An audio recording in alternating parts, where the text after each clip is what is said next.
Hey, Matt, how pervasive is sign stealing in your experience?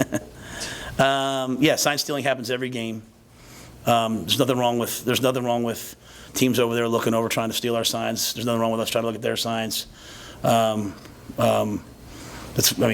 why you should have mics in the helmets, right? Like all these coaches that vote against it every year is because they don't want to teach their quarterback. You know, in the NFL, quarterback goes out there with 3 play calls because if I see the free safety's foot like that, it might be one high. I'm going to check to this play, but you get to college and you're watching a game on a Tuesday night, and you know they got the signal and they're just calling a play. So it's what makes college football, to me.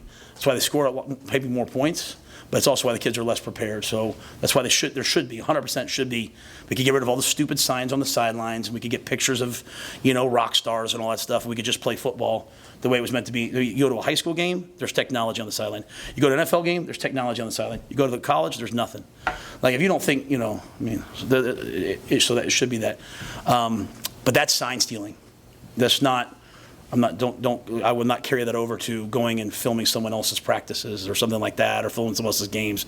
That's completely something different. And I'm not saying that happened, but I think what's wrong partly in our society right now sometimes is we say someone does something against the rules, and sports need rules, right?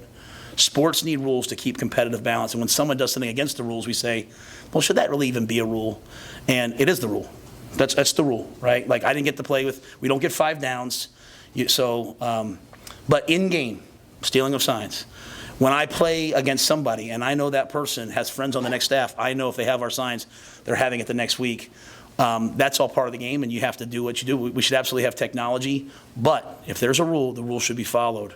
And I'm not speaking about what's happening right now because I don't know what happened. But if that is happening somewhere, it's completely wrong. When you played Michigan, did you have any suspicions that there was more than the usual amount of knowledge on their side? No one from the Big Ten or NCAA has asked me anything yet, so I'm not going to probably comment on anything like that. I would never want to cast shade at somebody else going through a hard time. I don't know anything.